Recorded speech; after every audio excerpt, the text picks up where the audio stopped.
On this episode of Project Big Screen, we have Project Hail Mary, one of the biggest movies of the year. We're going to rank top 10 space movies and talk about the Dune Part 3 trailer as well as the Spider-Man brand new day trailer, all that and more coming up on Project Big Screen. All right, Project Big Screen, episode 25. We are coming close to the end of March, kind of crazy, and we have a big one. I would say the first real big movie of the year, and one bigger than... Typically around this time when you say big, it's like, okay, we're starting to ramp up. No, this is going to be one of the biggest movies of the year by the end of it. We'll eventually get dwarfed because we're in one of the craziest movie years for event movies we've seen in, I don't know, would you guys say 20 years? Would you say this, is it crazy to say this century? I mean, the event movies coming out this year are kind of nuts. We're eating good. That's all I got to say. This is a big one, though. This is living up to the hype, though. Like 2026 coming in, like so far, so good. Good Lord. Kirk, welcome back, though. Good to see you. Oh, hello. Yes. How's it going? Good movie to come back for. Obviously, you know, you could have came back for The Bride we offered. Yeah, I did finally see it. The Mother Bride. Yeah. So, yeah, back for Project Hail Mary. Also, with Kirk back, we're going to do, in the next, I think, week or two, we're going to start up our and which I'm actually, this works out perfect because now we have the context of the Oscars, our top 50 movies of the century, too, which I'm very excited about. We had a big vote on that. Very interesting list. So we'll start doing that in the next few weeks. And our competitors are very enjoyable podcasts, but unlike our competitors, we will not take a year to reveal the whole list. Just we'll note that we will do it in like 4 weeks. Probably a good idea. Yeah. Project Hail Mary, though, let's start out with it. We also have top 10 space movies this week. We're going to focus on just Hail Mary this week. Next week's not a very heavy week, so we'll do like Ready or Not 2 then next week. But this movie deserves kind of its own shine. And we have some pretty huge trailers to talk about, obviously, Dune and Spider-Man Brand New Day. Science teacher Ryland Grace, which call him Grace for the sake of this, because that's what they call him the whole movie, wakes up on a spaceship light years from home with no recollection of who he is or how he got there. As his memory returns, he begins to uncover his mission, solve the riddle of the mysterious substance causing the sun to die out. He must call on his scientific knowledge and unorthodox ideas to save everything on Earth from extinction, but an unexpected friendship means he may not have to do it alone. If you've seen the trailer, you know exactly what happens here in terms of like who he meets. They do not hide it in the trailers. And the second trailer that came out essentially doesn't hide anything. So if you haven't seen the trailer, it's good for you because that probably makes the movie more enjoyable. Long movie, 2 hours and 36 minutes. Long might be the wrong word, but it's definitely up there. Phil Lord and Chris Miller directing. They produced recently the Spider-Verse movies. Still producing that third one, which seems to be taking decades to come out. They also directed 22 Jump Street, Lego Movie, 21 Jump Street, and Cloudy with a Chance of Meatballs. This is based on the book Project Hail Mary by Andy Weir, who also did The Martian. I did another movie called another book called Artemis, which Phil Lord and Chris Miller also are supposed to direct. Oh, yeah. Though they have not gotten around to that. They've said in the press tour here that they will still be directing it.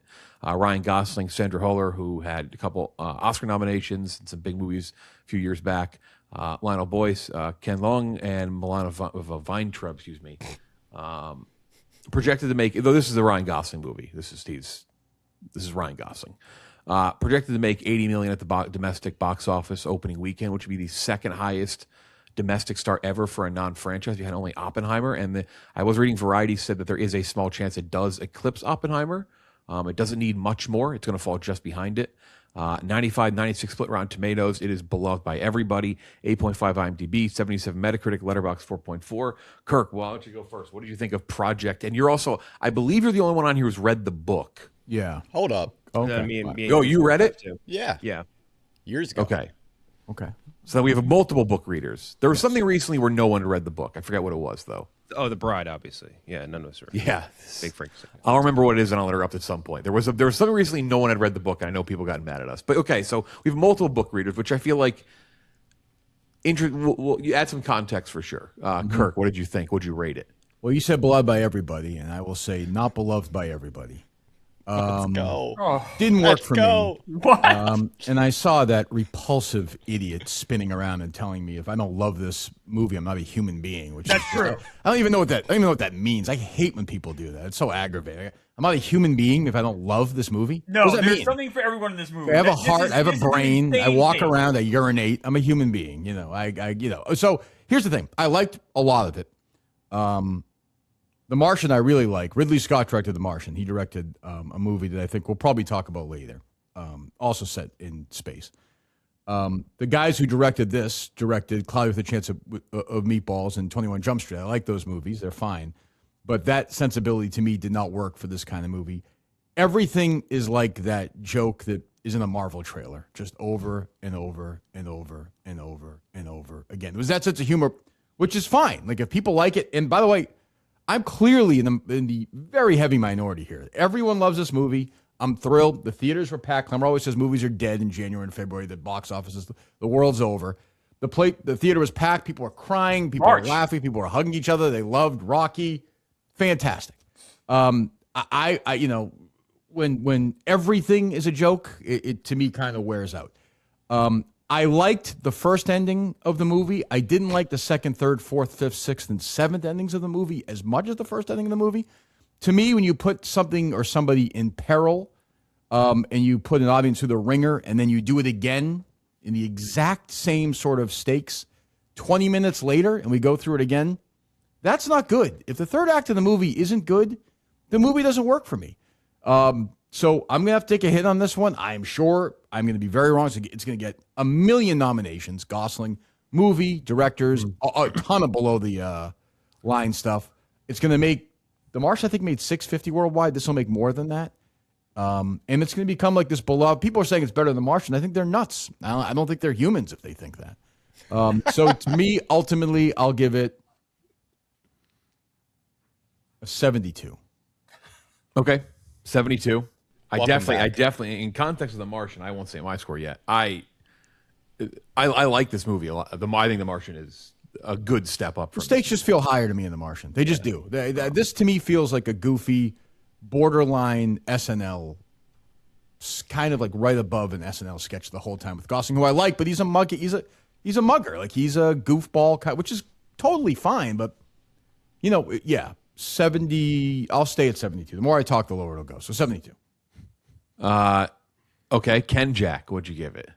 So I liked it quite a bit, and I think that part of the sensibility that I think Kirk doesn't like is at least what I've found faithful to the book. Like in the book, I feel like it's very goofy. Like it's very, very like in the vein of what they go for within the scope of the movie. But I could see how that doesn't translate completely in different levels. But to me anyway, I do think it was a kind of an achievement for a few different reasons. The first being that I do think, again, very good adaptation that trims very wisely while keeping the emphasis on the core of the story, at least from the book. The second being that I think Gosling was a really good fit because you have to carry such a huge load in this movie where it's just you. Even like within the scope of the movie, it's just him. Within the acting perspective, he's acting up against puppets. There's a lot of just a load is on him. And even in like The Martian, it's a team effort. Like you're cutting back and forth between Damon, who's obviously the focus, but you have at least that you could share the load with like Jessica Chastain, Jeff Daniels, like all these other actors. But in this, it was just him, and I think he did a really good job. And I think it's a really awesome, grand feeling blockbuster. Like it has the Lord and Miller comedic touch, which I would, again, totally understand if that doesn't work for everybody else. But the production value, the sets, the Greg Fraser cinematography, like that's all like Oscar level stuff to me. And that I would be shocked, regardless of what everyone else feels about it. Like I would be shocked if this is not getting like below the line stuff when we get into this time next year. I loved it. On top of that, the IMAX experience was one of my favorite in years. Like not to be corny, like me and Klemmer are at the same theater. Like there's this big grand, we'll talk about the scene later, big grand IMAX scene, and like store busting. And like I look over at the crowd is all oohing and awing and staring at the screen, and it's a big packed house. And I'm like, that's what it's about, man. That's movies right there. And I love that feeling in the theater again. I feel like it's been a while for that, and I really enjoyed it. For me, 90 out of 100. Also worth noting, your screening, Ryan Gosling did walk into the theater and say hello to everyone, which is it's pretty cool. There's a video of it that was posted, and you just see Klemmer with the biggest soy face as Ryan. He's like, handsome guy. That's a benefit of sitting in the seat you sit in. So sorry, give your score again, Kenjac, one more time. 90. 90. Okay. Yeah, I enjoyed this movie quite a bit. I did like it. My big complaint on this, and we'll get more into this in spoilers as well, is that I hate doing the comp to The Martian because I don't like doing the one-to-one comp, but does feel a little relevant here just to give context to how I feel. The one thing that this was missing was just that serious, like toned like gut punch moment. And I don't know if it was because there were so many endings here, because it does suffer from having what feels like a few too many endings. Where you're kind of like, okay, like I got it. Like, oh, I got to go again on this. Okay. And it kind of cheapens that a little bit for me. Where like The Martian, and like there's definitely some tearjerker moments here, but The Martian, man, when he's in fucking space and he's doing the Rock, he's doing the Iron Man thing, which again, that's like, you can have that moment of humor too and still land a serious moment. Like when he says, like, I'm going to be like Iron Man, like that. I mean, every time I watch The Martian, I well up a little. It's like, oh, that's an incredible moment. I just never, and this never quite got to that for me.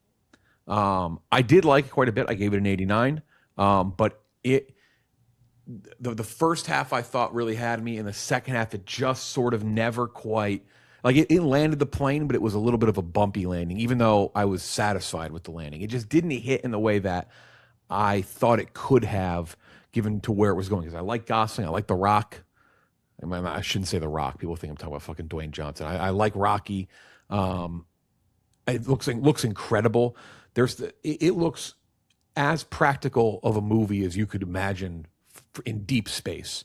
Like there's so many little things that you're just like, wow, that looks fucking unbelievable. Some of like them looking through certain light and seeing particles and things. It looks incredible. Even the way that Rocky sees Grace, like how his vision of him is. I thought that was all well done. That could have been terrible and goofy if it was not like seamlessly integrated.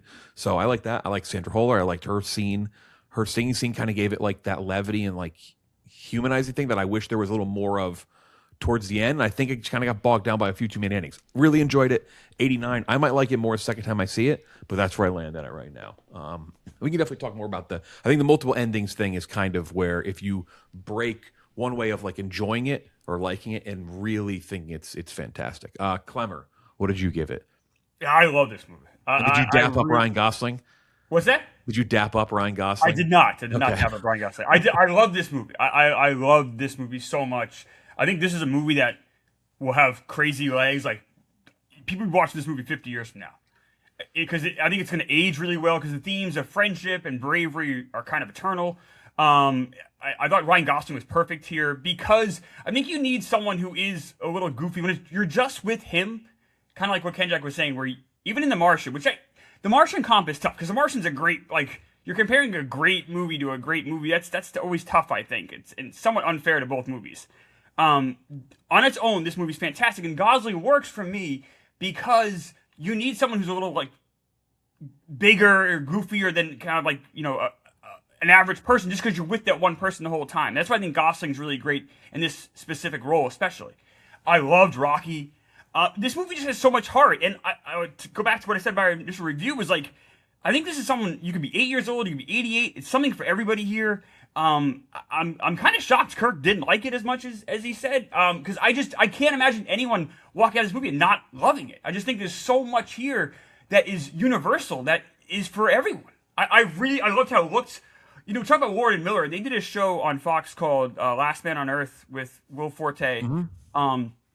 And that deals with some of the same themes of kind of just like being alone, obviously, and things like that. That's a very good. I really enjoy that show. I love that show. People don't talk about it enough anymore. And it's kind of been the lost, but it's a really good show. And I think compared to anything else they've done, this is most similar to that. I don't know. I loved the practical effects. I loved how it looked. I loved how it sounded. Seeing it in the IMAX was incredible. But I think I'm gonna try to see it on a 9M IMAX theater this week, and kind of see. I'm guessing it still hits because the theme. I don't think that you're gonna like it any less. I mean, it's still. I saw it on IMAX. It still looks great on a non-IMAX. I'm giving this a 97. I love this. Whoa! Wow, that's 5 stars for you. Jesus fucking Christ! 4.5. What? 97? I only get like 5 stars, like 100. Like for me. This is in like all-time territory for you. Like this is one of the all-time great science fiction movies. What else has a 97 rating? Like, what are we talking about? The only movie I've seen this decade I like more is Oppenheimer. Okay, what other movies have you given the 97? Like what else is on the 97 list? Give me 30 seconds and I'll pull it up. Okay. Great Kentucky team 97. They were good. Comparable movies are Truman Show, Untouchables. Oh God, you're an asshole. 12 Years a Slave. The Town.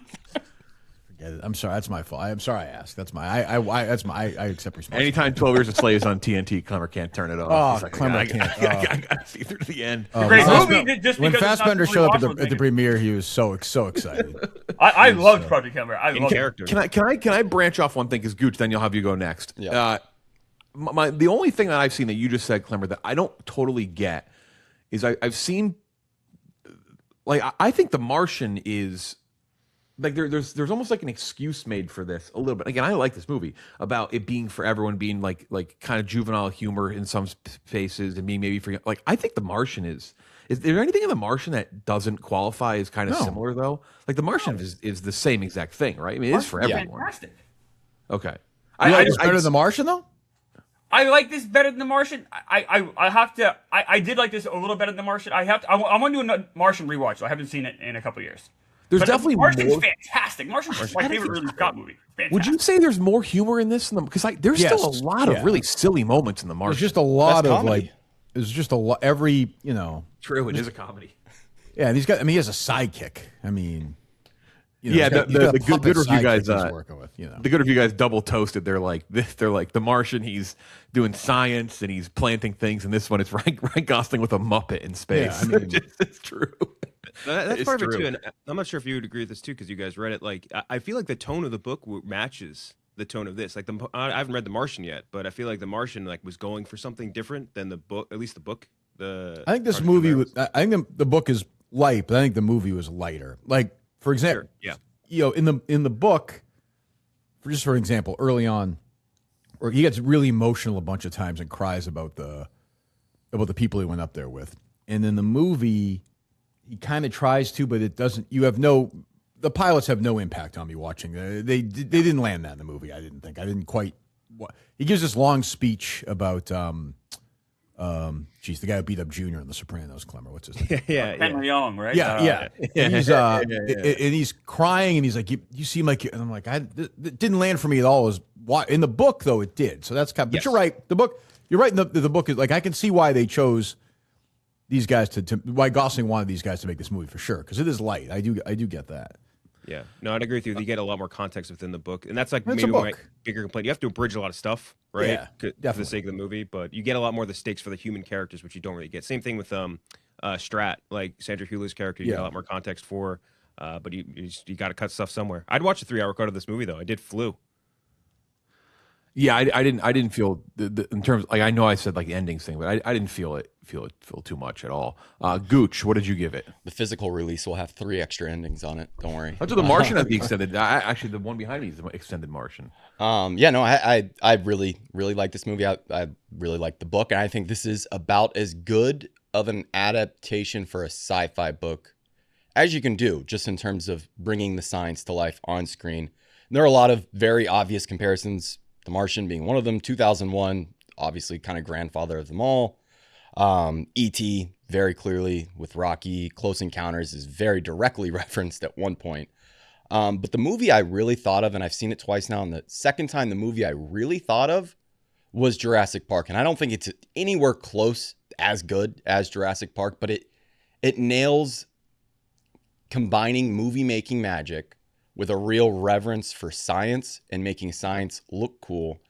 And I can't imagine what it feels like to be a 10-year-old, a 12-year-old, a 14-year-old, an 8-year-old sitting in that audience, watching that on the big screen. It would blow my mind at that age. It really would. Now, there are problems here that I haven't. I had it in the book. There's just a real thinness to the character of Ryland Grace. He's basically a cardboard cutout of a character. Like, there's a point in the movie where he references a past relationship, and you're like, who the fuck cares? Like, this is the first I'm hearing about that. And a lot of the things with Ryland Grace's character just feel empty.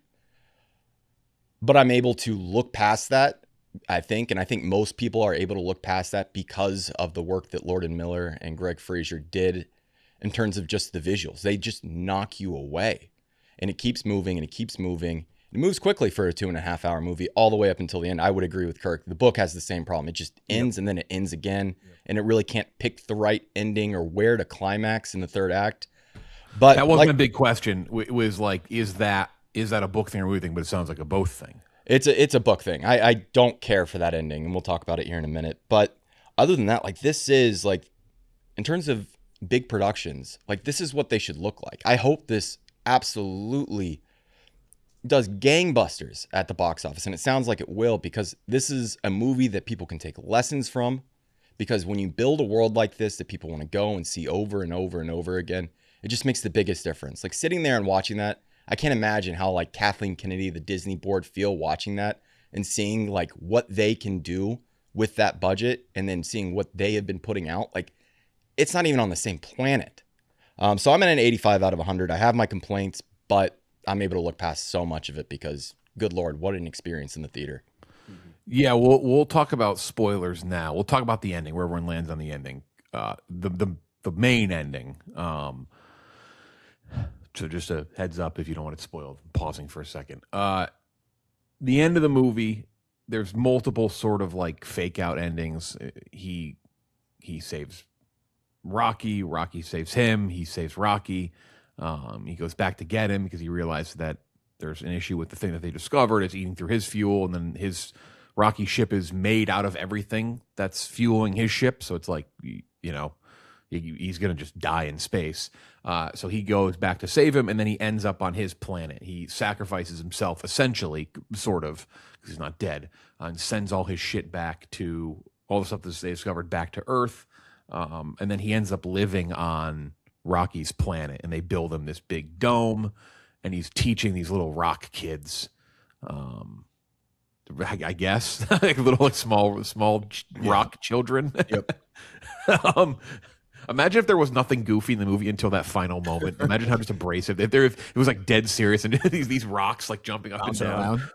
So that's kind of the ending. So I guess Kenjac, Kirk, Gooch, you've read did that end how you envisioned it from the book? Is that how it looked? Is that like how you kind of pictured it? What do you think of the ending? Let me ask you, Kenjac and Gooch. I haven't read the book in a long time.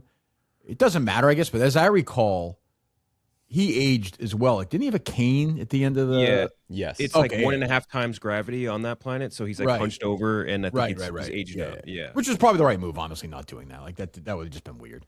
Yeah, because she's aged up. Because Sandra Huller's aged up. Yeah, you see her. She's You don't even see that in the book. They don't tell you. Like, he doesn't find out anything about what happened on Earth. Like, he really, which I think is a good move for the movie, honestly. Because in the book you want that. Yeah, in the book you definitely want to. I think he finds out through the scientist, like Rocky, when you flash forward to him on the planet for the first time, like Rocky comes up and tells him, like, hey, our scientists found out that the sun on Earth is regular output again. So that's the first time he finds out that Earth was saved.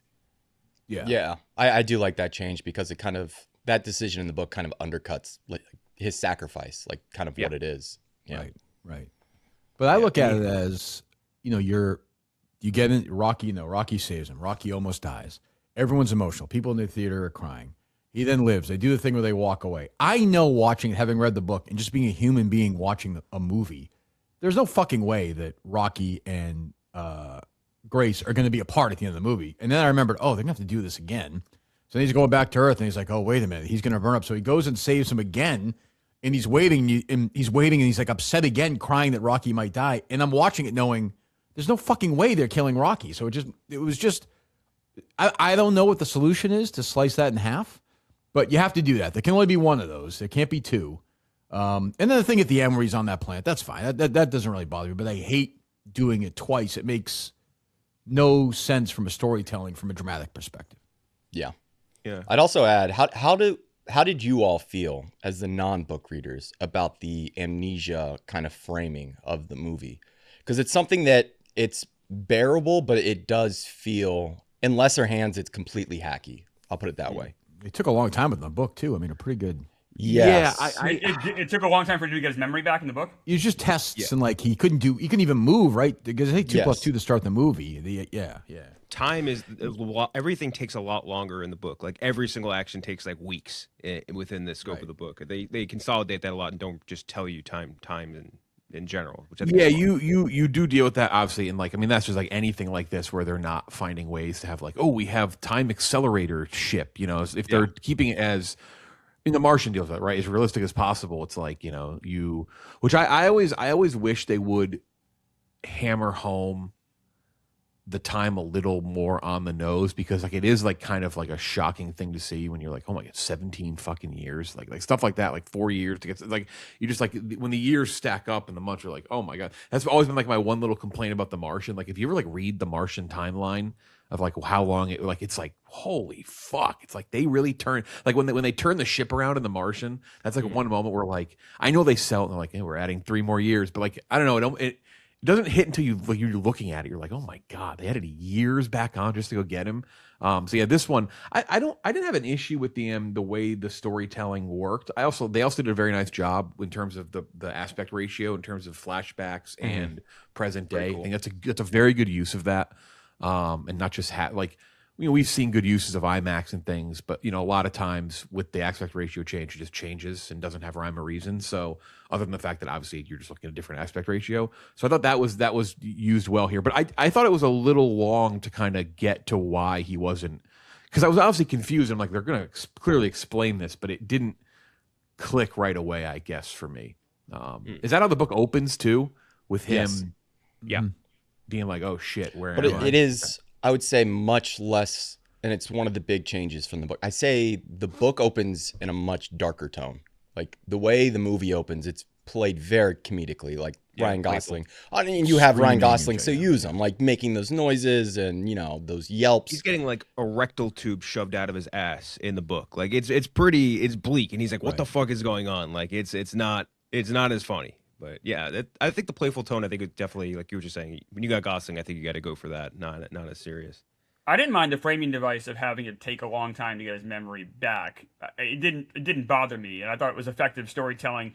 But I think it's also good to kind of jump back, kind of like The Martian, where you jump back and you are seeing him with other people. Just like in The Martian, you're seeing other people work on this plan. Maybe it would have been if you just had him just on the ship entirely by himself. That might have been a little long in the tooth. Yeah, I think that's one of the big changes too from the book is like in the book you do get just so much more just sort of context or character building for these other crew members, and so like it feels worse when you learn about like how they died and like the big explosion and stuff like that. Like you feel bad because Gosling, like Grace is training these people like every single day, and like he like gets to know them, gets to like them, and I do feel like that it's just something like you got to cut like time wise. You're already at 2.5 hours, I get it, but it definitely would make that stuff more of a gut punch for sure. I guess the test for me was emotionally. Was I super invested or not, is the scene where she tells him, like, look, you're in the movie, like, you're doing this. We're going to put you in a coma right now. And he kind of runs away. And I'm like, it did not click for me. I felt like the movie was sort of so light in tone that when things like that happen, and they're supposed to be dramatic, it just didn't click. But I'm on an island. Like, the audience was very into it. See, I would agree with you. The parts in space that are dramatic really fall flat for me, but I think the moments with Sandra Hüller are like kind of the highlights She's great. of the movie. Yeah. Yes, like I'd agree. I think I wish there had been significantly more focus. I personally loved the karaoke scene of that. That happened in the book. I assume a different song because I don't think "Sign of the Times" is out by Harry Styles. But no, did she sing karaoke in the bar? I don't even remember. I don't think that's the book, right? I don't think so. I liked. It subverted character expectations. It kind of gave a humanizing. Like I liked that, and I just wish there was a little more of that to kind of give that just a different angle of someone outside of just his character. Because then the other stuff with the other astronauts or whatever, you're right. Just that was my, I guess, other than the endings thing, my big complaints just never hit for me. I just never cared about them. There was a whiff of. There were a couple of seconds watching the movie. I was like, "Is this going to happen with these two? Like, is this?" There was a whiff of sex in the air. But I like that. I agree. I love their relationship because it's like this good chemistry. Yeah, it's like these two people, this one person. I think the Ava Stratton character is the best character in the book. Like, it's just a really interesting character, this woman who is so smart and knows that this is what they have to do if they're going to survive. And she makes these decisions, like the station blows up and she's on the phone 2 seconds later. Let's go. Right. She's crying like while she's like inducing her friend into a coma. Like, these are really great moments, and I wish we had more of that. Yeah. Because I mean, that didn't really hit. It's a scene looked great when the thing blows up, but it just doesn't. Again, I was kind of like, oh, okay, right, yeah. In the book, makes sense. Kind of like going through the motions. Where I guess I wish the focus on the non-Grace characters, non-Grace and Rocky, had been more on her. Yes. as a whole. I think that you would have been fine with that. Like I think you probably could have found a way to cut the rest of them out a little more and just been like and kind of understood their relevance by just getting it from her. Yeah, if you want to give an edge to this movie over The Martian, her as the head is definitely an edge over Jeff Daniels' drip. Yeah. His Or Will Childish McAvoy Gambino, ripoff in The Martian. This gets nominated for Best Picture. Is that 3 straight Best Picture nominations for her that she was in? For Hero, Did she sneak into something else that we Zone don't? of Interest. Wasn't anything last year? Anatomy? Anatomy of a Fall. I don't think she was in anything. I don't at remember her least being in anything last year. The U.S. That's 3 years in between She movies. might, if it's a bad year, she might even sneak in supporting. if it's a bad She's year. in Digger this year too. Later this year with Cruz. And yeah. Inarritu. Oh, wow. That's crazy. If she I didn't know if that. she goes double nomination, that'd Wow. be nuts. Yeah. Pretty. Anatomy of a Fall, Zone of Interest. Yeah, damn. What a year.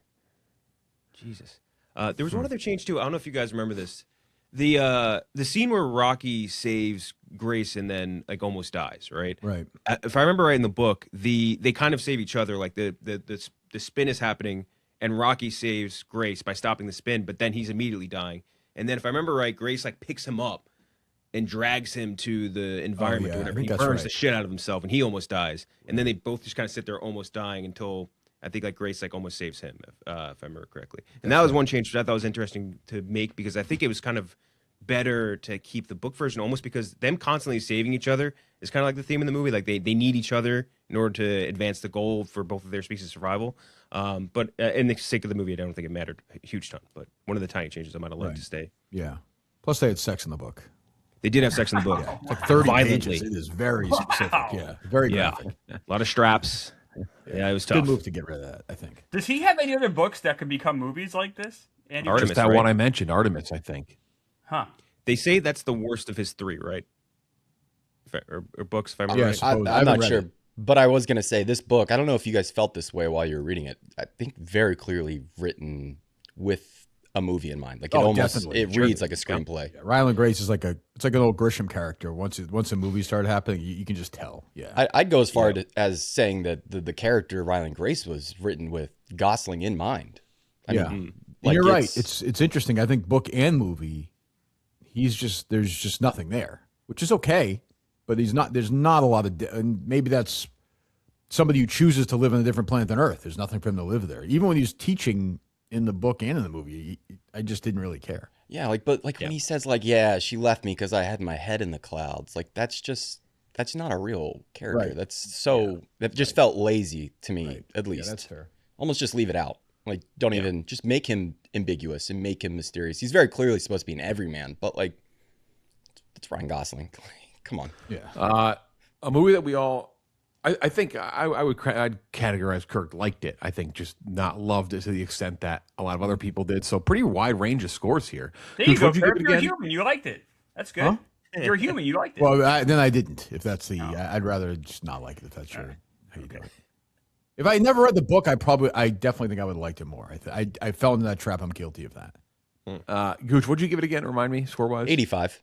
85. It's on the screen. I know people are watching on their like jets on the fucking screen. If you're watching, yeah. So wide range: 72 from Kirk, 85 from Gooch, 89 for myself, Kenjac 90, Klemmer 97. Jesus. You're gonna regret that 10 years from now. You'll want that back. I don't think so. I really this. You guys make fun of me being This too. I don't have the schmaltz alarm out. There's some schmaltz in this.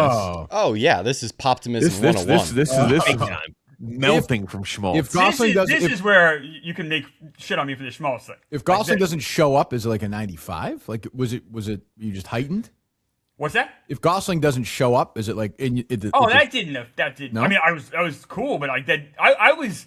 This movie's like 240. This could have got another hour, and I was. Oh my just, god! I was. I was Movie's loving 3 this hours whole and journey. 40. He wanted Clever. Yeah. Clever I texted could- and said he I- wanted I to see could've the kept Rock going. kids taking the SAT on that plane. He's like, give me more. Oh yeah, absolutely. Was Let's- Ryland coaching the volleyball team? Like, they like at the end they're like, oh, maybe we'll send you back home. I could have dealt with him going back home and doing a whole another hour and a half and him going home. I was just loving these characters. I was loving how this looked. I was loving how this felt. it did look great. Yeah. I really Yeah, loved it this did. movie. It did look. Yeah, all the seems like the particles and stuff they're looking at. It reminded me of the practical stuff they did in Oppenheimer, where Christopher Nolan's really fucking on top of Cillian Murphy, like spinning shit in his face. It all just looked so good.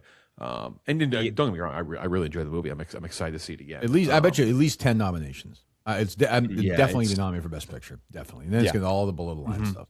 Also, one more shout out before we move on. James Ortiz, who did the puppet and the Very good. voice for Rocky. That is one of the better. The Rock did look good, creatures. because obviously The Rock not looking good would be Catastrophic. a movie killer. I mean, that's if The Rock looks stupid, They're trying to merchandise it, by the way. And that's always been like the thought in my mind of this movie. It's like they're obviously always going to want to merchandise these big like 4-quadrant movies, but like the Rocky plush toy, they're just so awkwardly everything with the Rocky character does not really work for merchandising. So it's like these like weird plushies.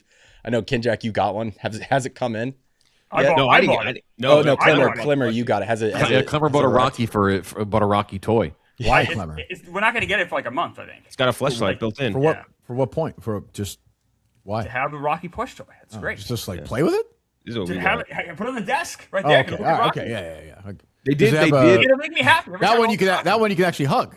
how great is You that? can I hug it. That's Rocky. nice. That's nice. I will say they definitely want to merchandise it. They also definitely didn't expect it to be, I don't think, as big of a hit as it is, because people are wanting like the little 3D figurines, and I tried to print it out, but I forgot to do it till this morning. It didn't finish.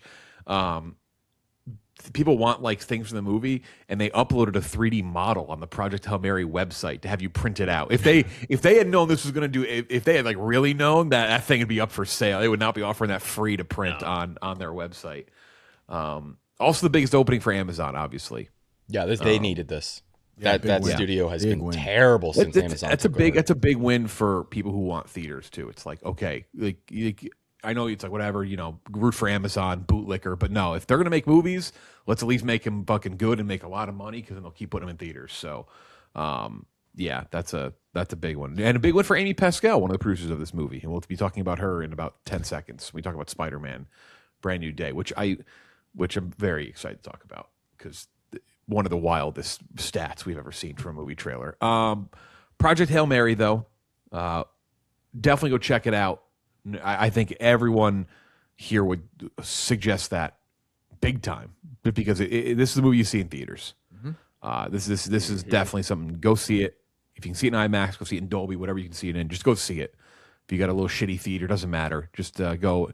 Your theater will have a great time with it too. My theater was raucous the whole time, so definitely good stuff. The Astrophage scene in IMAX, we talk about it like format. If you can get to a big IMAX screen, man, do it, because that Astrophage scene where they flip to the infrared is so cool. That was one of my favorite IMAX scenes in a while. I saw it in IMAX because there's a new there's an IMAX at like the Bob Bullock Texas History Museum in downtown Austin, but they don't serve snacks, so it's like I don't want to go to They just that. got So Birds of a there's Nation a on place. repeat. Yeah, there's a place near me called Hooky Entertainment. It's like Dave and Buster's, but they have IMAX movies. It's kind of a good concept, but it's like really elevated Alamo Drafthouse food. And the guy next to me got, I swear, 3 orders of churros, 3 orders during the movies. And at one point, I swear to God, I looked over because I was like, holy shit. He goes, these are great. I was like, yeah, I assume so. He was housed like 12 churros. I'll try next Foot time. taken off. So, trailer time. 2 huge trailers last week. We'll start out with the one that did kind of the crazy number, because this is a fascinating discussion that I don't think any of us really believe. And that's Spider-Man Brand New Day. Spider-Man Brand New Day, the trailer leaked in the fall. Some guy tweeted it. It's the same exact trailer. Yep. It's off like an old Motorola Razr phone. Like the quality stinks. It's the same trailer. And it finally came out, which it kind of was weird that we hadn't seen anything yet. And it did massive numbers. 718 million views, apparently, for the Almost Spider-Man unbelievable. Brand New Day trailer. That beat Deadpool and Wolverine's previous record for biggest trailer of all time with 365 million views. Now, here's the caveat. That is either the most insane thing of all time, and I'm not exaggerating. If that's legitimate views for the trailer, the full 0 seconds to whatever, 2:30-minute trailer, that's the craziest thing I've ever heard. Right. But the day before the trailer came out, they had influencers release 2-second snippets of the trailer. So it'd be like Tom Holland like ripping his suit or like about to jump, like 2-second. Calling them vines wouldn't even be like GIFs basically. Yeah. They have to be counting those because I totally believe this movie. This definitely beat Deadpool Wolverine. I would totally believe that there's 400 million views. Like that, I believe that beat it. To double it is the most batshit insane thing I've ever heard, and they have to be counting it. Which is Kevin Feige watching Amy Pascal count 2-second GIFs as trailer views has to drive him fucking in. Those two who definitely hate each other. That's a great next step in their rivalry because the Doomsday trailer is not going to beat this unless they release 2-second GIFs. That's an unbeatable record now if that's what they claim. This is crazy, right? Like this is nuts that they're claiming this. They're saying they didn't count those. They're saying they didn't count them? At least in the Hollywood Reporter article that covered that. There's no way statistically that many people. It just doesn't make any sense just like on Earth. You don't think that 1 in 15 people on the I don't think so. No, I don't. I could be wrong. I don't think so. North Korea, were people watching that? It seems unlikely. Unless they're kind of people that like engaged or physically saw the trailer as a view, like not even viewed it, like it came across a feed. Like if they're counting that, like as a view, like what could it be? It's just like the Deadpool Wolverine trailer was impressive as it is, and I'm sure the Doomsday trailer is going to probably do like 400 million views, right? But like to top it by almost half. Like double, excuse me, is I mean, if that's true, and they didn't use those little clips, this is the greatest phenomenon in the history of movie making. Like this is the greatest promotional thing ever released, right? Like that's I think it is the biggest. Crazy. I think it is the biggest franchise. Like I think it's going to make more money than Doomsday. Like Spider-Man's just bigger. Like he's just bigger. He's the bigger. Like there's a lot of hype for it. Don't get me wrong, and I totally believe that this beat Doom. If you told me 500 million views, I would have believed it. But 700. But yeah, holy shit. Yeah. To watch a bunch of like people in their 40s walk around a college party. I don't know. Yeah. So what did we? So there's clearly, I think there's 2 timelines in the trailer. I think there's him pretty close after the movie, and then I believe it's a 4-year jump for most of the movie from the last movie, because I think you see them like going to college, and you see them like after college in this, which I think they need to do. They're older now. It's time to move on from, because then you just start to just do what. I mean, they're already going to college in the last movie, but like they do need, I think, need to jump a little past college too. You see Mark Ruffalo's in this. You see as Bruce Banner, not Smart Hulk. You see Punisher. Why am I forgetting his name? John Bernthal. John Bernthal fucking hates naps. He does. I saw that. Guy hates naps. People who nap should die, basically, is what he thinks. He's in this as the Punisher, which I think you're going to see him in the new not Deadpool, Daredevil, which is releasing on Disney Plus. There's also rumors that this trailer spoiled the new Daredevil season, which is very funny because you see a new mayor in this trailer when Fisk is the mayor in Daredevil technically this season. So that'd be very funny if Sony also spoiled that for Disney. It was solid trailer, fine. I get they also very clearly airbrushed a lot of things out of this trailer. There's a lot of things that are cut out, like the last one, right? Like there's probably Daredevil in there somewhere. They haven't shown the Sadie Sink character. Some people think it's Jean Grey. Right. I don't know if it is or not. It'd be kind of a wild place to introduce Jean Grey. So whatever, everyone else, I feel like everyone else is kind of on the same page, right? I like the trailer fine. I like Spy. I mean, fine, I guess. It did what it had to do, I think. I was a bit let down by this. And not in like this is a disaster kind of way, but coming off Wonder Man, which is like the first Disney Plus series that I thought really, in years, that I thought was like really well made. This doesn't really have that visual look kind of at all. It does in a couple moments, but a lot of it really looks like the Amazing Spider-Man kind of sheen to it, which has its place, but I was hoping for something else, to be honest. Yeah. And it's just a trailer, so who fucking knows? Like, maybe it'll look different. I'm with you. Nothing mind-blowing, especially considering the big change in director. I saw a lot of people going, and I think we talked about this in our chat a little bit, like people with the John Watts hate. A lot of retroactive John Watts hate. Yeah, it's crazy. Like way over, like insane amounts of John Watts hate. I don't get that, but I think not a ton change over to Destin Daniel Cretton, who I think is a great director, and I'm very excited to see what he does with it. The best thing we got out of it is I think the Spider-Man suicide meme, which is definitely going to do numbers in the future, like him jumping off the building. I think that's gonna get a lot of play over the next year and change. So that's the best I can get from it. Trailer was fine. I like Spider-Man. This looks good. This didn't move the needle for me either way. Yeah, I agree. That's kind of where I'm at. Like, it's fine.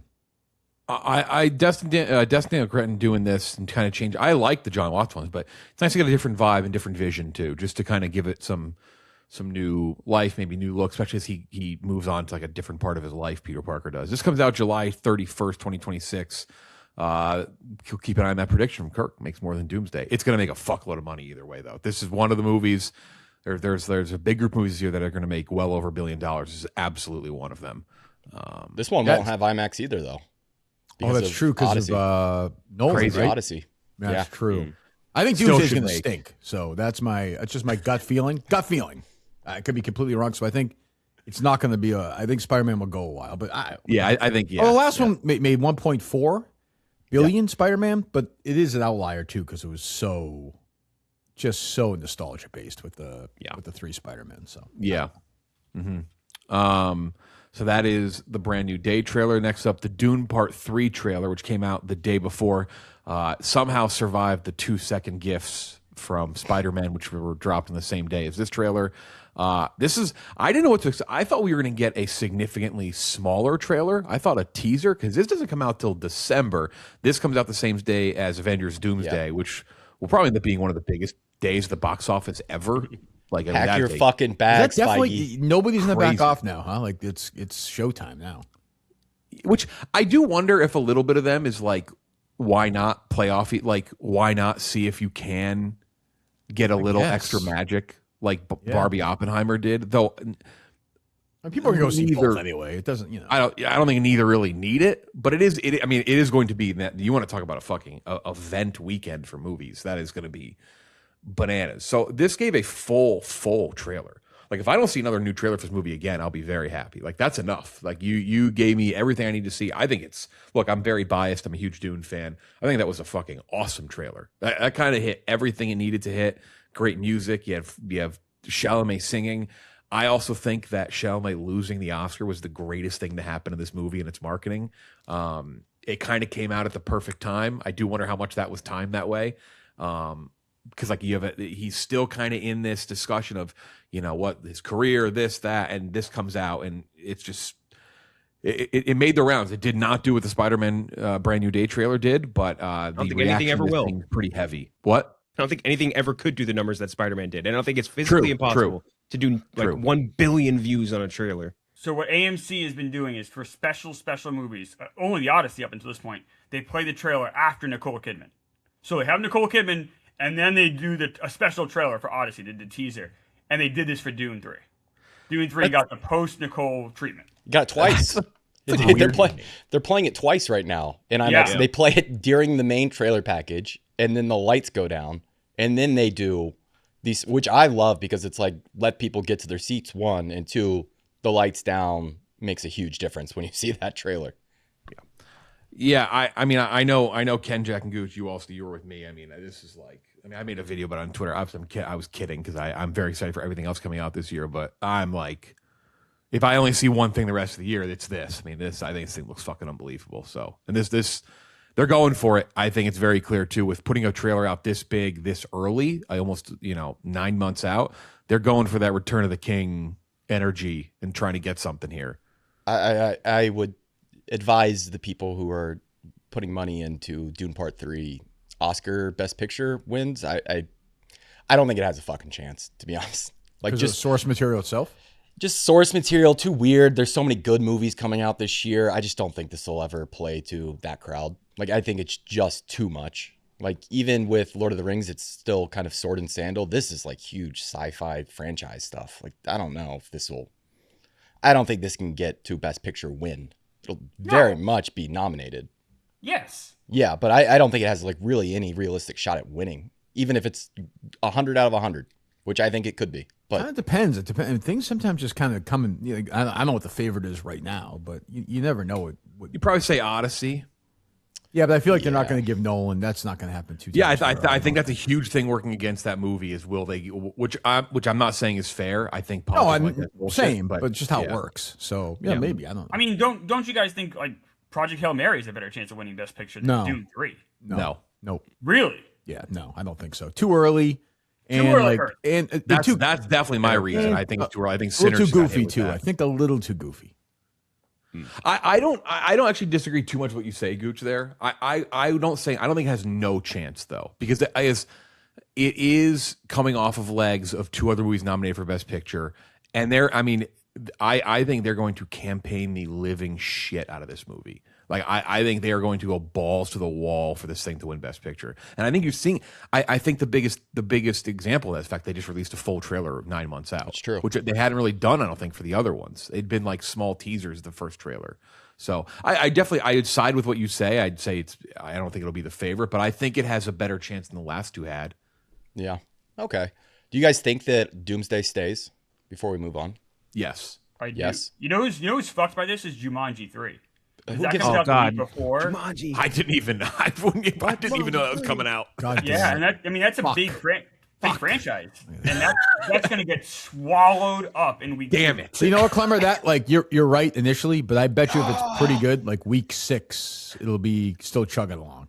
Like it'll find its audience at that time of year. Kids are going to that's one of those ones that'll have Like, legs. movie theaters are. You guys are kind of goofing around. Movie theaters are pissed because they're like, why are we getting like? They want to see these more staggered out because Yeah, this is weird. I'm with you. I don't get why they're releasing. I don't either. But now I don't think Doomsday in their mind. They feel like they can't blink, which is stupid. But I think that's what's going to happen. Oh no, because now you have two major studios and like whoever Right. back. I still wish Yeah, it's this a dick one measure. came out earlier for award stuff. I wish this was November. Dune. I just do. I just think that's a better Feels like it should time be right. frame for awards. Yeah.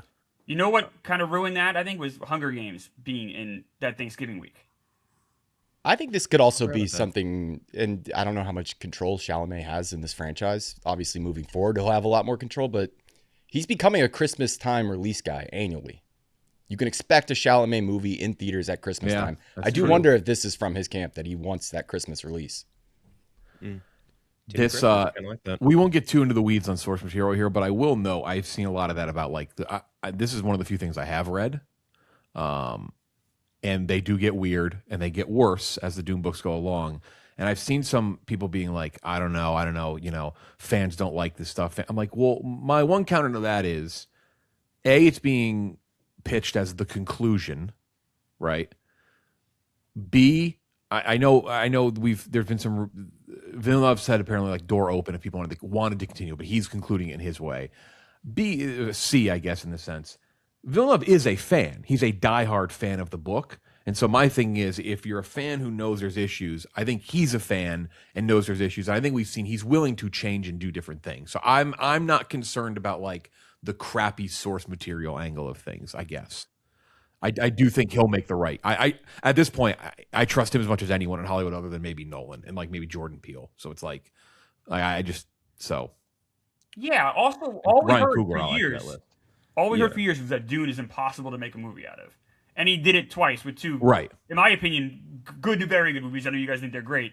Like, so I have to believe he's going to make a good movie with the third one. Yeah, I think especially if you look at the first movie, like, and knowing that it's pretty dense material, the first two movies anyway that he's working off of, and knowing that there was already an attempt at this, an attempt to make a Dune movie, which failed miserably trying to adapt that material, and Denny did it, and he adapted it, he trimmed where he needed to do, and he made it digestible. So I think if he could do it with the first book, I don't see why he can't in the second, even though I'm with you guys in that everything I've ever read about Messiah is that it's just freaky. It's freaky as shit. But I assume there'll be there'll be some creative liberties, I assume, on the further down the road it gets. I mean, the book literally like fourth wall breaks, like them being like, "Hey, these didn't really work. We didn't really do what we wanted to do." It's basically what happens in the book. So, anyway, that's Dune. One piece of news: I'm going to slap major rumor on this. Major rumor, not confirmed. I'm choosing to But we believe gotta it. talk about I'm it, 'cause choosing I to think- believe it. I'm living my life believing this is true. And that is Tom Cruise apparently is being looked at to be the villain in the new Miami Vice movie. Now, here's the thing that makes you believe it a little bit. Joseph Kosinski is directing it. They are obviously very much tied at the hip. Austin Butler and Michael B. Jordan are definitely in Miami Vice. I'm slapping. I know Gooch shook his head, and I know. Remember how long that hug rumor with that major rumor hug too? That was a long hug when they hugged at the Sinners thing. Long hug. Yeah. Yep. So I'm putting that in there too. This I am telling you guys right now. I am telling you it's 100% true. I am going to say this is going to happen. I'm guaranteeing it. I need it in my life. I need Cruise to play a serious role. I need this. Look, this is not Michael Mann's not directing it, unfortunately, but Joseph Kosinski's good, fun entertainment. I think this is a better combination than they had with Jamie Foxx and Colin Farrell. Obviously not as good as the original. That's not possible. But with Cruise as a bad guy in this movie, I am 10,000% in. So I am telling you guys right now it's going to happen. It's a go. We're going. It's a go picture. God, I'd love it so much. Him playing a bad guy, I feel like it's been forever. And maybe I think if Digger is like a big phenomenon or success, I think it'll definitely reinforce that. Like him taking serious roles again. Yeah. I love it so much. This is what I like. This is what I've been begging for him to do. I know maybe he's too weird now. He's too puffy. Maybe we've lost him. But for him to I've been saying for years, Paul Newman he always said was his guy. This is what we're doing now. We're in our 60s. It's time to stop sprinting around. This is a great actor. He used to be. Be a great actor. This is maybe the start of it. He could fucking steal this thing from these two guys. I need him to recreate or finish off the Hustler trilogy. Yeah. He's the same age now that Newman was in Color of Money. Yeah. Him and Chalamet playing pool. That's my dream. That's my dream. Him and Chalamet. You want Scorsese directing it it again or no? Yeah. Oh yeah, that sounds awesome. I'm in.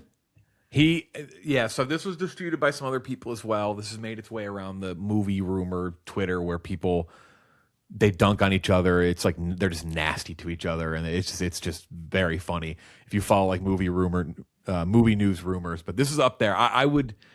I prefer this instead of him joining Kosinski's F1 Days of Thunder crossover sequel, though. As much as I loved F1, F1 was Cole Trickle back in the saddle. Come on, F1 was. I still think was a Days of Thunder sequel that they just rewrote. Right. It just was, and so Pitt took it and had fun with it. But we don't need that. Nobody's begging for that. Nobody's a cocktail sequel. Let's just do this. Let's just do this, please. Things we've watched, any physical media purchase. Kirk, anything recent? I know there's a show you and I are watching, which is two shows actually. Yeah, well, we have the same ones. I hooked you on one of the worst shows of all time. Memory of a Killer. Your fault. It is the great Michael Imperioli. Stupidest show ever. Asshole, but great actor. And he's on this. I can't even describe it. Fox had a little hit with that show where the woman from House of Cards has amnesia, but she's still a doctor or something. So they what's that? Doc? Is that what it is? I don't know. But whatever it is, they further by having Patrick Dempsey in maybe the worst casting of all time, playing this ice cold hitman who also suffers from amnesia. And I don't even know what's going on, but I'm in every week. It's one of the worst shows in the history of television. If it's on, I don't want to say career killer for Michael Imperioli, but it's not a good look. It's he doesn't even move. He just sits there. He just clearly just took a paycheck. It's unbelievable. And then the other one, which I know Kenjac is also watching. I don't know if you ejected on it. Is the JFK Jr. show? I'm totally caught up. Yeah, no, I'm in. Yeah, had the most recent episode is. The first one that I've actually said is dreadful, but it involves the Princess Diana crash. Oh, that was tough. That was tough. It's the penultimate episode, I think, too. I think there's only one more left. Next week, yeah. It's setting up one of the most uncomfortable, probably borderline offensive episodes we'll ever see with the plane crash. It is just coming to a head of wow, that was really not. That was uncomfortably not great.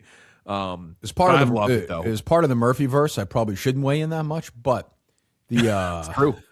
I did read Daryl Hannah's op-ed a few weeks ago in the New York Times, and I kind of don't blame her. She was like, I didn't fucking do any of this. Why are they writing this about me? She's portrayed as one of the most mentally unstable lunatics of all time. Yeah, but I think we were talking about earlier. I don't know, Kenjac, you said you're watching it too. At least for me, the first 5 or 6, at least it's aware of what it is. It's serving you what it's serving you, which I felt the way for the first few episodes, and I was like, That's what I'm bad, saying, yeah. but it's I feel like they are cognizant that they're not making like what is going to be the Michael Fassbender JFK or Kennedy series, which I think is going to be tremendous. But that I'm excited for. Yeah, that's the Crown people, which like the Crown. I'm not an Anglophile, so I'm not into that. But like it is very competently made. You're Yeah, talking to number one Crown binge watcher in Kirk. Yep. Yeah. Every year when I get sick, I watch The Crown again.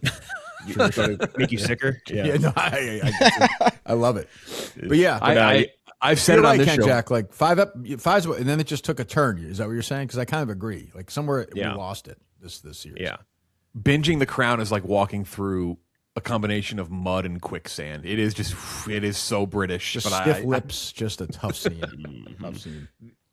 It's so funny too because like what I think I was explaining this series to someone before. Like the worst scandal that could happen in The Crown was like someone wore the wrong dress to the wrong thing, and that was like a nuclear holocaust. But then in the Kennedys, it's like, oh, we lobotomized our daughter. Like that, the stakes are going to be so much different in the Kennedy version versus the Crown.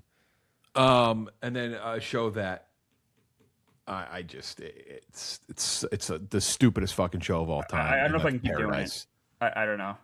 This last episode was the worst one yet. Everyone's bailing. Bad Klemmer, yeah.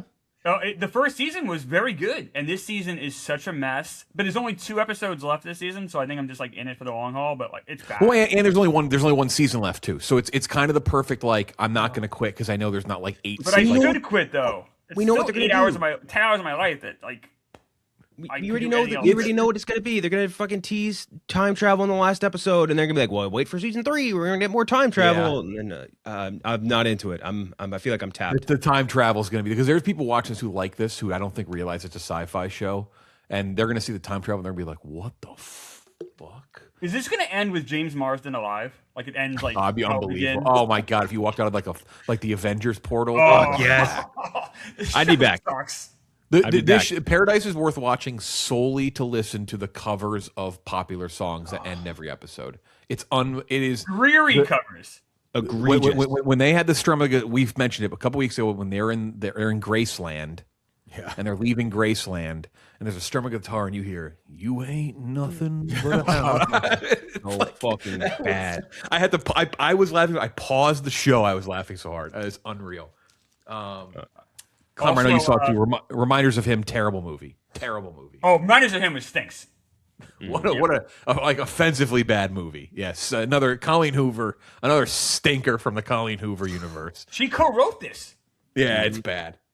She's not. I mean, she's not Robert Louis Stevenson. Klemmer. She's going to give a great. She's not Andy Weir. Kirk, how often do you see a novelist write the screenplay? It's fairly Crichton rare. did a couple of times, right? Yeah, I mean it happens, but it's like she got. This is bad. Yeah, I wonder if she got hooked in early. She like was contractually obligated like before she blew up to have that to co-write that. The sad thing is there's a good movie here about forgiveness, but instead they just force feed this romance thing. It doesn't make any sense, and you're like, what? It ruins the movie. Also, Masters of the Universe, talk about with Robbie Fox on Super Critics. This movie's terrible. Franco Angela, Skeletor, Dolph Lundgren, He-Man, very bad movie. We had a large on.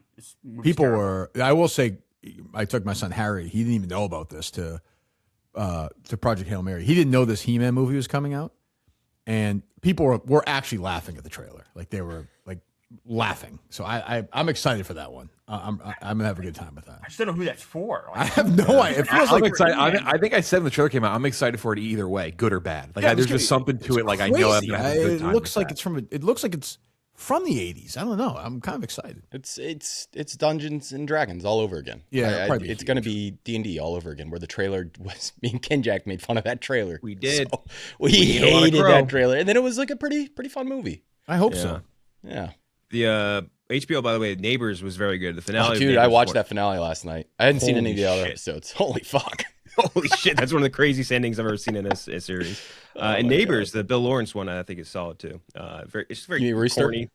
Yeah, Rooster. It's corny. It's Bill Lawrence, corny, sort of like with heart humor, but I like it. I enjoyed it enough. And I saw a Safdie. I don't know which Safdie did this, but it has to be Josh. or if it was Nathan. I don't know who did this thing on Fox yesterday. There was this flag football. I think it was Nathan Fielder probably. It looked like Tom Brady was playing football. I'm not sure what was going on, but it seemed like it was from. I don't know. They set something up. It was wild. I don't know what was going on, but it was interesting. I mean, that was like That was tough. Not exactly the greatest advertisement for the Olympics. No, that was football, it was very. Yeah, it was they just Gooch's weird. boy doing pirouettes and with a torn ACL or whatever. That was crazy. And- How'd you and- feel about that? MLB teams are jailing their players so they can't go play in the World Baseball Classic, and the NFL players are out playing receiver. Joe Burrow looked like Joe Theismann. Quarterbacks. With his leg shattered during the game. Crazy. Burrow tore his ACL in that. Holy shit, that would It's have on been Fox disaster. against the tournament. I'm like, what is going on here? Got a They were going to do it in couple. Saudi too, weren't they? Or they didn't end up doing it in Saudi, but they were going to do it there, right? Yeah, like Yeah, 12 people. crazy. There. Got a few physical things. Got Arrow Video Last Starfighter. Got Chris Hemsworth movie Black Hat. Got that. Arrow Video sale. 12 Monkeys.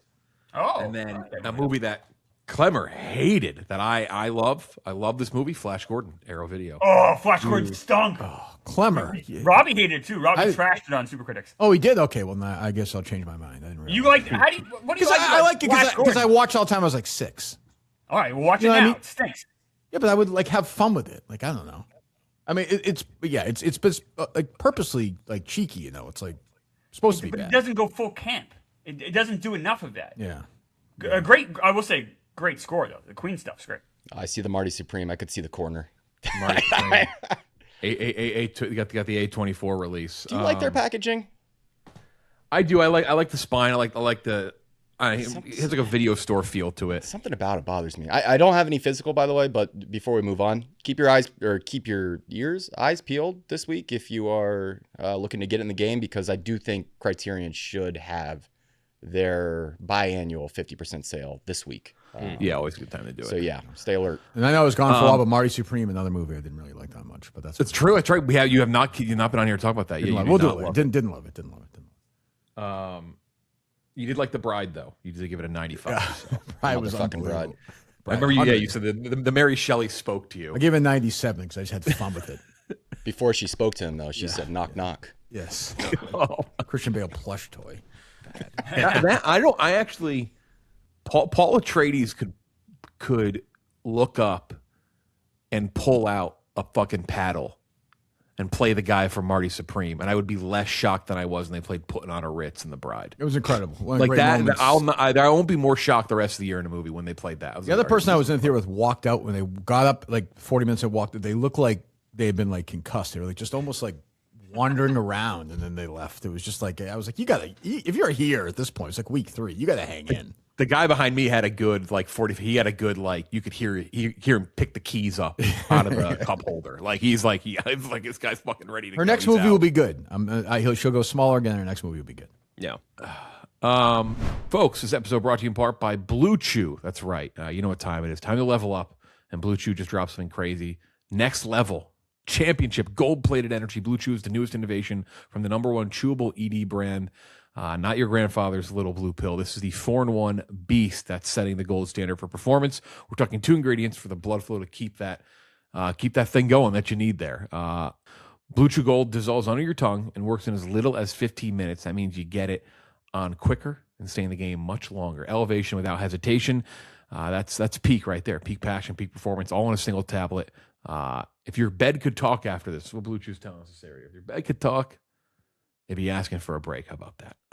Make life easier by getting harder and discover your options at BlueChew.com. And we got a special deal for our listeners. Get 10% off your first month of Blue Chew Gold with code BIGSCREEN, BIGSCREEN. That's code Big Screen. Visit BlueChew.com for more details and important safety information. And we thank Blue Chew for sponsoring the podcast today.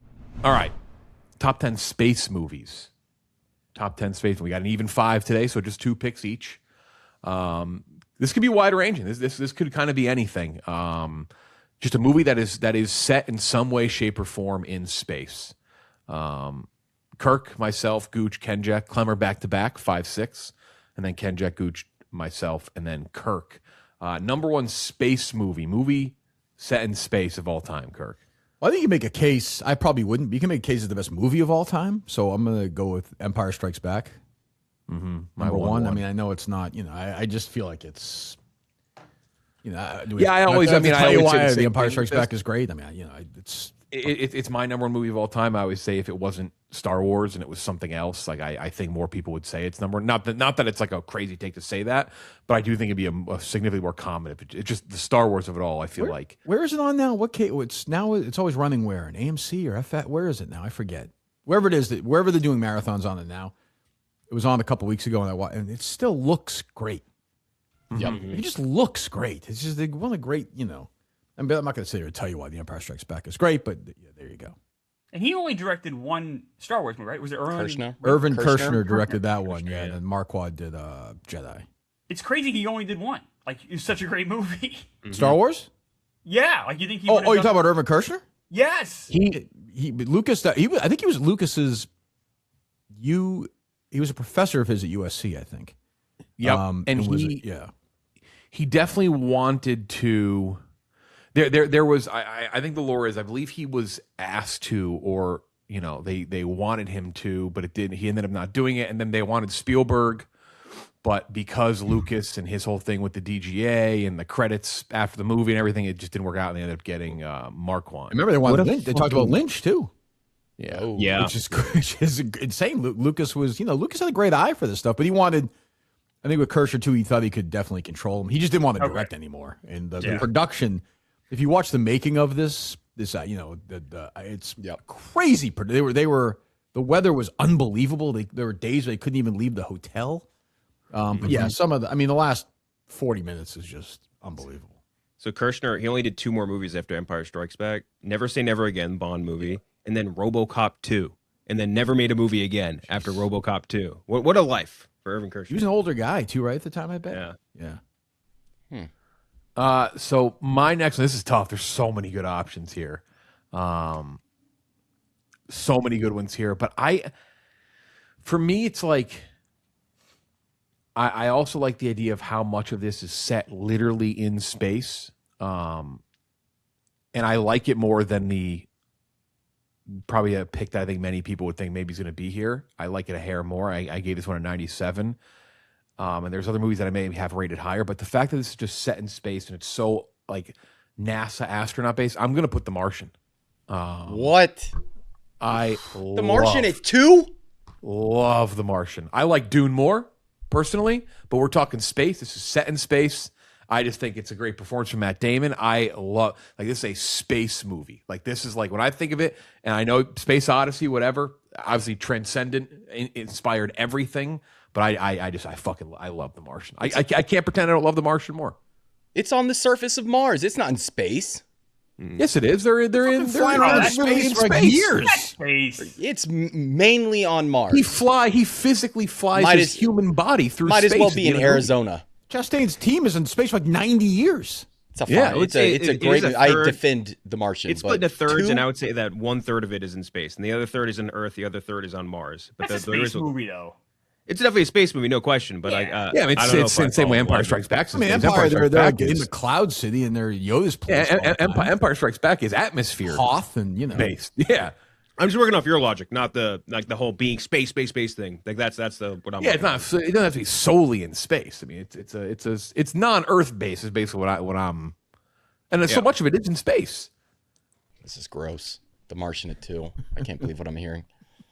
Gooch, you're next. What's next? 2001. What the fuck do you mean? What's next? 2001: A Space Odyssey. Also, if I'm being completely honest with you, I like The Martian better as a movie. Anyway, you like it more than 2001: A Space Odyssey. Correct. I do. I'll be honest. 96 for Space Odyssey, 97 for The Martian. I'm not a huge fan. For me, it's always work. Insane. I admire it, but it's always the work. granddaddy of them all. A movie so good that they thought Kubrick fucking filmed the space landing.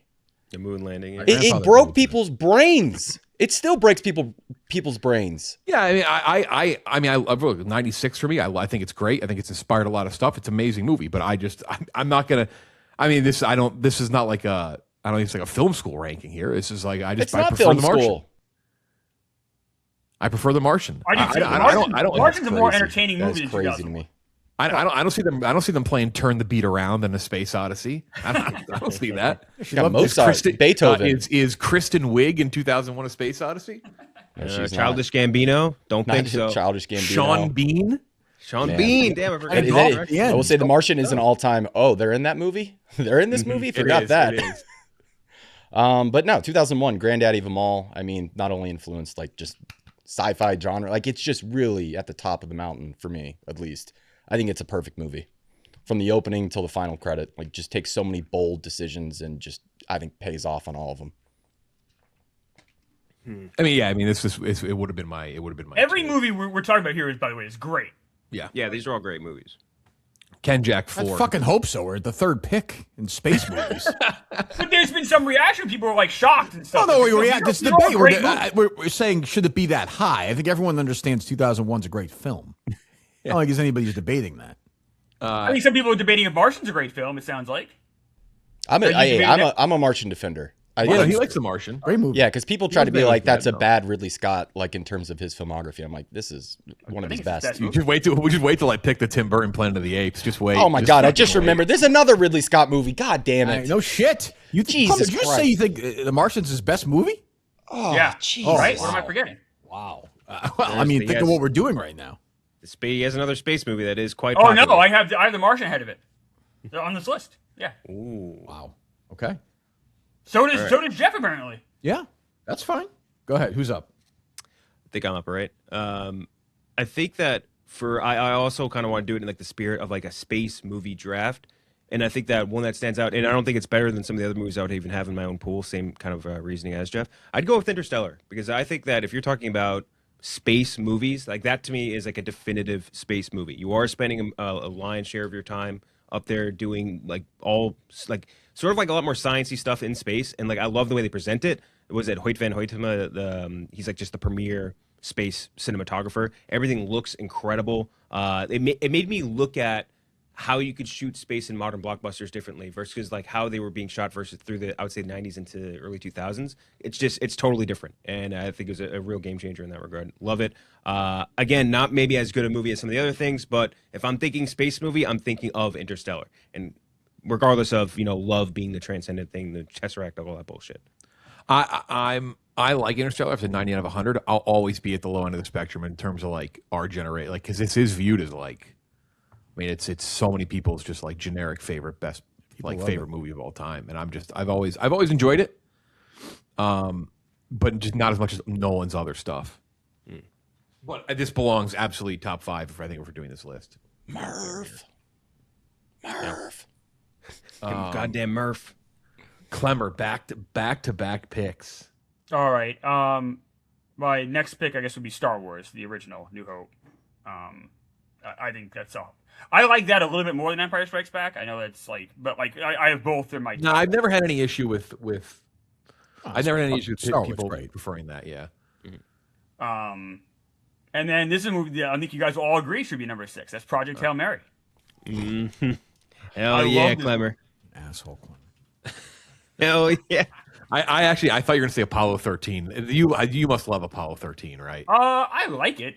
Klemmer gets I so like it. nervous I like it a lot. when she loses that ring in the shower. He gets so upset. He's like, "This is gonna be a bad day. This is not gonna go well."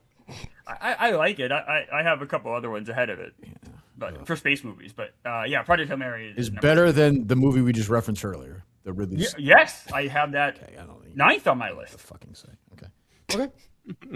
Kenjac. It's just a glorified horror movie, Kirk. I mean, What? yes. Okay. Prisoner of the moment. Nope. Kenjac, you have number 7. Again, I'm still working off that same sort of like, what am I thinking of with like a space movie? And like, that's where I almost run into maybe in issues with like something like the one you guys are talking about, or even Star Wars in that manner. I'll go with the movie I love, and I know it's not going to get picked anywhere else, so I'm going to maybe fuck it up a little bit. But I love this movie. I think it's amazing. I think more people should watch it and love it.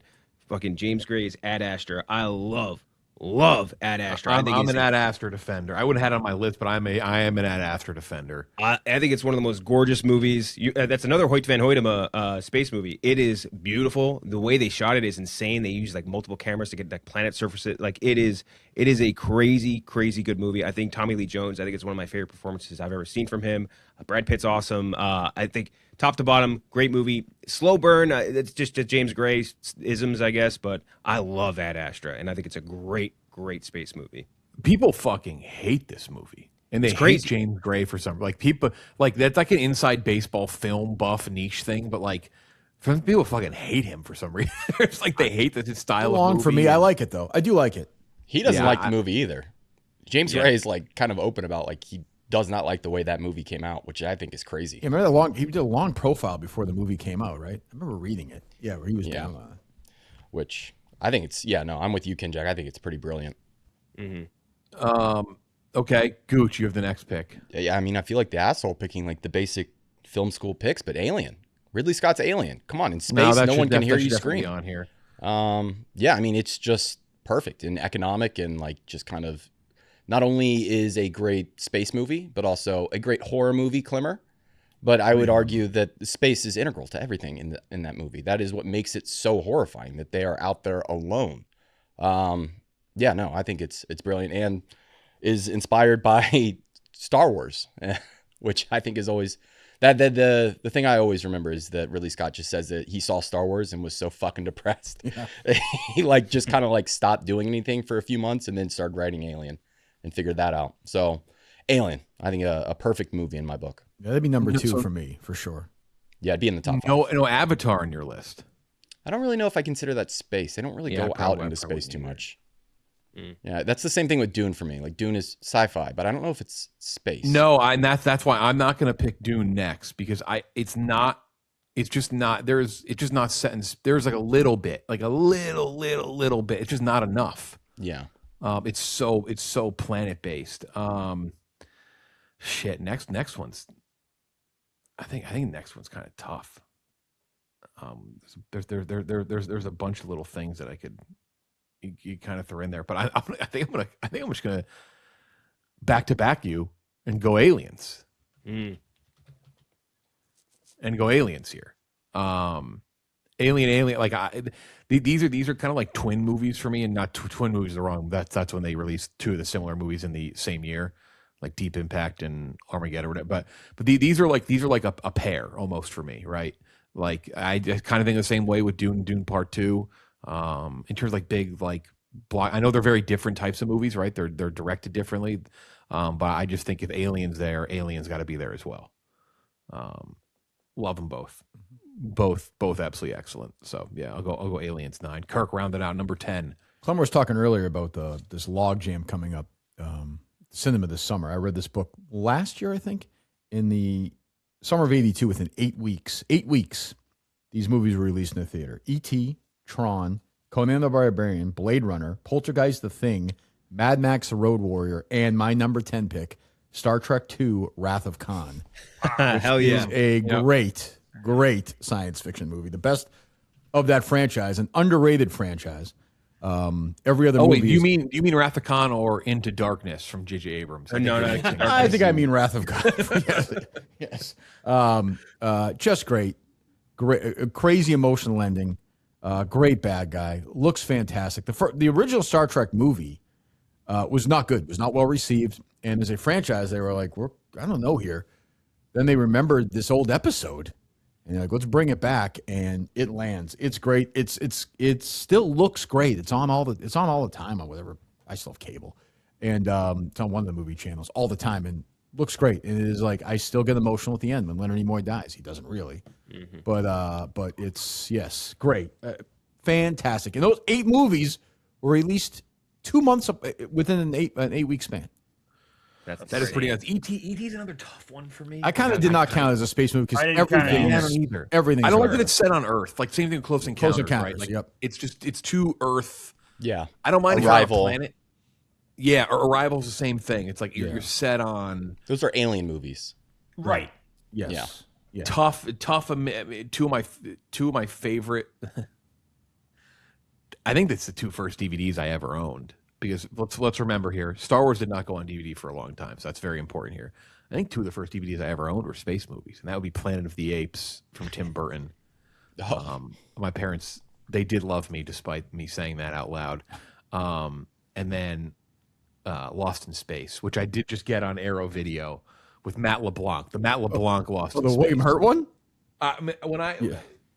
To grow up in a household that watched Friends, The Nanny, and Seinfeld religiously, to see Matt LeBlanc with a big gun And one of the cooler practical effects in any space movie, by the way. They did that helmet, the helmet that comes down on Matt LeBlanc's face, and all that was all like stop motion animation.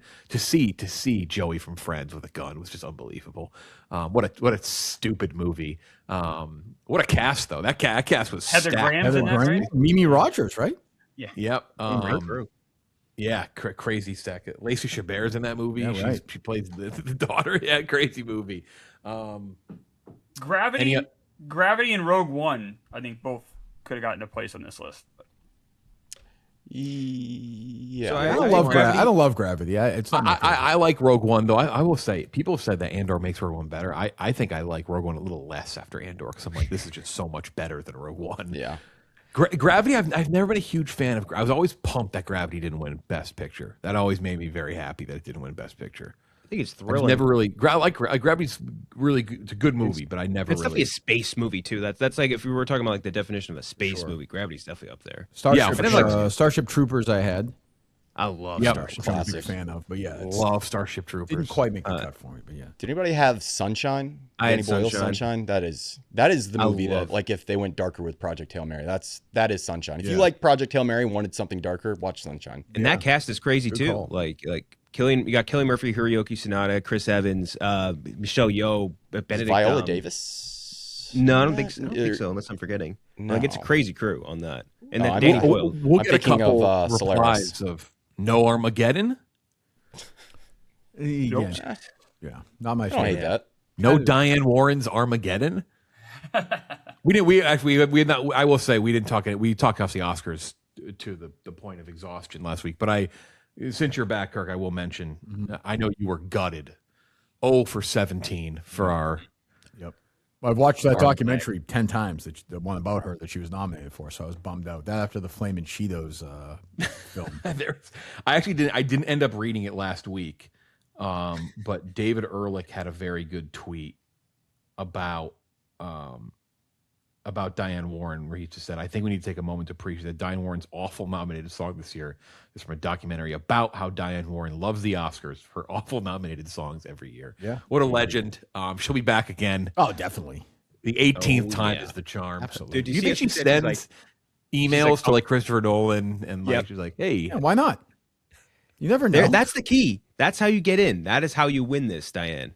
she, Get like I'll a- tell you know how nobody, she'd win it." nobody in the history of Hollywood works whatever quadrant votes for them better than she does, though, because like she has some block. She gets nominated every year. I don't know how, but she's got some group. She throws great parties, Kirk. Yeah, she great must. parties. Diane Warren getting nominated every year is why Dune 3 will never win Best Picture. Because there's no way that whoever votes for her would ever vote for Dune 3. The fact that that person exists, yeah, I get Yes. I that. don't You follow know what that. I'd probably have up here too? I'd have Event Horizon probably on my. The song pool's so much smaller though. Van Horizon's Yeah. wild. I love her. I just think like you have that shit. I older like it. members of the Academy. You have this weird block that I think just dismisses, and especially if it's ranked voting for the Best Picture. I think They're different I voters, think she though. can win. She could win this award if she kind of let her. She'd have to do an ironic thing. She'd have to be picked up by like a director like Jordan Peele or someone who puts it like ironically in his movie. Like if she like really sold out and like went for it and was like find me like a movie that could use it in a way that is almost making fun of the song. That's how she would win. I think it's the only way she could ever win. Problem is, like, songs like that just are not in movies anymore. Like, they're No, just they're not all in like, credit songs. Yeah. Yeah. It's an art form. It would have to be. It would have to be like used in a way that is probably making fun of it. She should have won for Armageddon, if we're being fair. But Judd Apatow, upcoming country music star comedy starring Glenn Powell. Yep. no, there no. it is. There it is. How did she not write a song for the? I know it was all Neil Diamond songs, but how did she not write a song for that movie? That is like right. Oh, come on. That was a good movie. I wish that card fucking backed up again and just ran her over 20 times. Just You didn't like that movie? no, it was fine, but like I don't like movies where guys are in the hospital doing like it's just stupid. All right, that wasn't fucking great. stupid. It was just stupid. That's You a all went Klemmer to, movie. That's a Klemmer. That is we a didn't Klemmer- go I over every agree. movie over the last 4 months that I saw, but yeah, it's a That's fine. But I did enjoy that very much. You all want to hear the fans' top 10 space movies? Yes. Yeah. Okay, number 1, Empire Strikes Back. Right in line with them. 2, Interstellar. 3, A New Hope. 4, Alien. 5, Aliens. 6, 2001. 7, The Right Stuff. 8, Return of the Jedi. 9, The Martian. And then 10, Rogue One. Yeah, The Right Stuff doesn't really qualify, I don't think, but I could take it off. No, I no, think it's the okay. next up would be, I don't even. No, it's fine being on the list. I'm just saying the way we did it, I don't think of The Right Stuff as it's more about the process. It's great. Probably gonna have like Apollo 13 maybe, but I'm not like over the moon over it. No pun intended. I think would Contact have been a space movie? I like that movie. No. That's also Arrival, and That's fair. Yeah, it's process. It's all I do love that movie though. Me too. Hey y'all, it's Gooch. Congratulations on making it this far into Project Big Screen episode 25. You just heard our fan rankings, and if you're not a part of them and want to be, it's very simple. All I need you to do is answer this question, comment below whether you're listening on Spotify or watching on YouTube. In honor of Rocky, what is the greatest movie creature of all time? Comment that answer below with your Letterboxd handle, and we will follow you from the Project Big Screen account. That is how we compile all of our scores for our fan rankings. It's super, super simple. All you got to do, comment that below, and we'll get it taken care of. As always, thank you for listening. Thank you for supporting.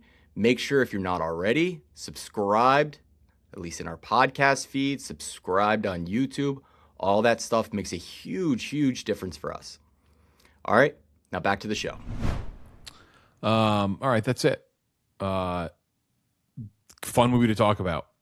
It's fun talking about big movies. It really is. And so on that note, next week, Ready or Not 2, which, by the way, I'm not even saying it right. It's not Ready or Not 2. It's they couldn't decide what to do, so they just went with both. They went Ready or Not 2, Here I Come. One of the worst titles of a movie I've ever heard. It's one or the other. We also have a twin movie situation because They Will Kill You is out next weekend, which is the same exact thing.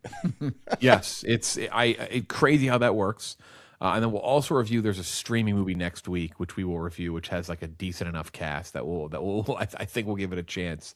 And that is Mike and Nick and Alice, starring Vince Vaughn, James Marsden, Isaac Gonzalez, Jimmy Tatro, Ben Schwartz, and yeah, that's it. That's I think Vince Vaughn plays 2 characters. Yeah, what a cast! Wow, Time travel.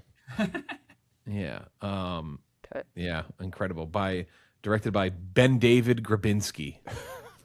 The last movie he did, I liked. I forget what was it. Grabinski.